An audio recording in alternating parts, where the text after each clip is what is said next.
Assalamualaikum warahmatullahi wabarakatuh. Halo semuanya, perkenalkan nama saya Yutika Corneila dengan NIM 14014222211 dari jurusan Pendidikan Guru Sekolah Dasar Fakultas Ilmu Pendidikan Universitas Negeri Semarang. Di sini saya akan membawakan sebuah materi yang berjudul penyimpanan alat di laboratorium. Nah, penasaran kan dengan materinya? Yuk simak video ini. Judulnya yaitu penyimpanan alat di laboratorium dengan tujuan untuk mengetahui cara penyimpanan alat di laboratorium dengan baik dan benar, dan yang kedua untuk menjelaskan teknik penataan alat laboratorium. Saya akan menjelaskan tentang cara penyimpanan alat laboratorium berbahan dasar kaca. Yang pertama, pastikan sebelum disimpan alat tersebut harus dalam keadaan kering. Lalu yang kedua, disimpan sesuai dengan bahan pembuatnya, seperti kaca dengan kaca, kayu dengan kayu, dan lain sebagainya. Lalu yang ketiga, disimpan dengan tidak bertumpuk-tumpuk. Yang keempat, pastikan penyimpanan alat laboratorium berbahan dasar kaca itu dari yang posisi yang paling tertinggi ke yang rendah. Kemudian yang terakhir, disimpan dengan tidak melebihi bahu kita.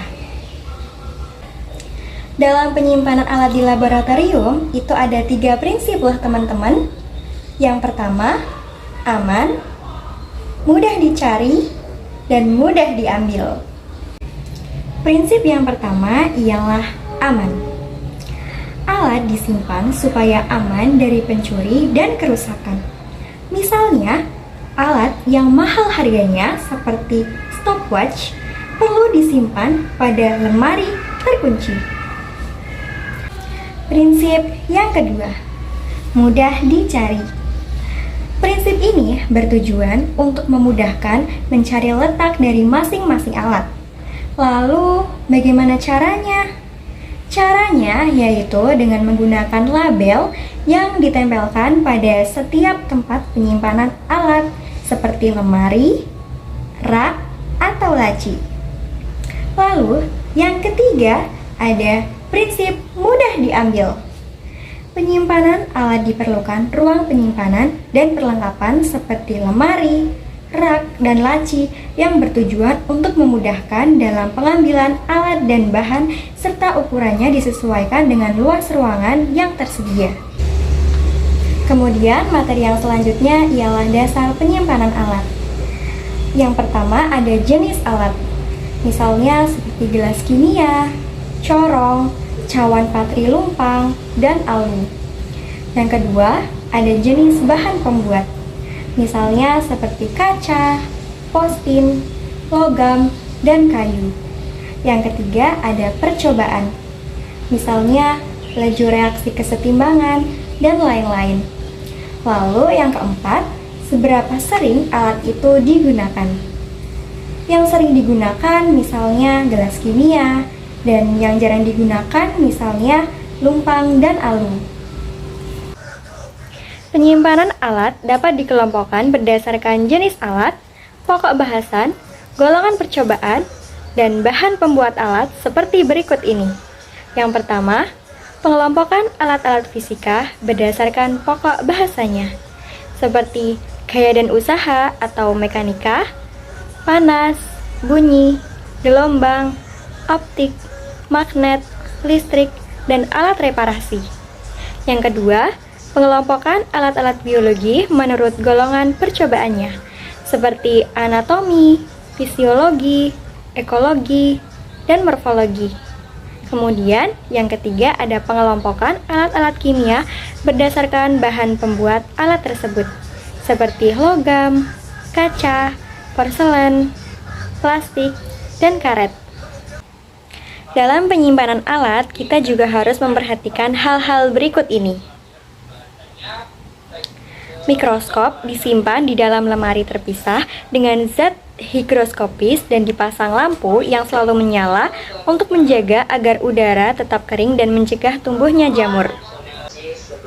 Untuk alat yang berbentuk set, penyimpanannya harus dalam bentuk set yang tidak terpasang. Ada alat yang harus disimpan berdiri, misalnya higrometer, neraca lengan, dan gelas beker. Alat yang memiliki bobot relatif berat disimpan pada tempat yang tingginya tidak melebihi tinggi bahu. Alat gelas seperti tabung reaksi, pipet, dan bioret dapat ditempatkan pada rak khusus. Sebelum disimpan, semua alat harus dalam keadaan bersih dan kering. Alat yang terbuat dari kaca disimpan di tempat yang mudah diambil dan disusun tidak bertumpuk-tumpuk. Neraca disimpan di meja atau lemari yang kokoh. Batu baterai disimpan dalam keadaan terlepas. Pipet disimpan di dalam laci dengan posisi terbalik.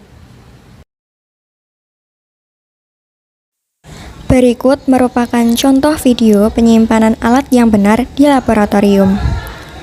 Dalam penyimpanan dan penataan alat, perlu memperhatikan jenis bahan dasar penyusun alat tersebut. Alat yang terbuat dari logam harus dipisahkan dengan alat yang terbuat dari kaca atau plastik. Alat-alat yang memiliki bobot lebih berat akan ditaruh di tempat yang lebih rendah agar mudah diambil dan disimpan kembali.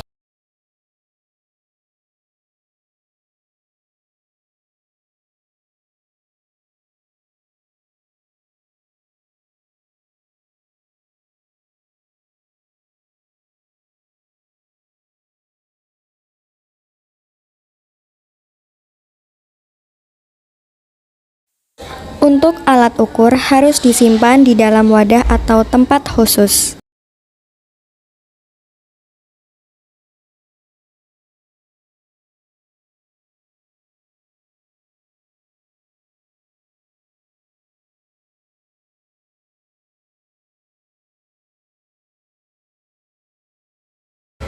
Simpulannya ialah prinsip-prinsip yang harus diperhatikan dalam penyimpanan alat di laboratorium, diantaranya ialah aman, mudah dicari, dan mudah diambil. Lalu, cara penyimpanan alat dapat dikelompokkan berdasarkan jenis alat, pokok bahasan, golongan percobaan, dan bahan pembuat alat. Banyak juga yang harus diperhatikan dalam penyimpanan alat di laboratorium. Hal ini bertujuan agar alat laboratorium terhindar dari kerusakan, tersusun secara teratur, mudah dan aman dalam pengambilan, serta terpelihara identitas dan presisi alat. Sekian pemaparan materi yang dapat saya sampaikan. Terima kasih. Wassalamualaikum warahmatullahi wabarakatuh. See you.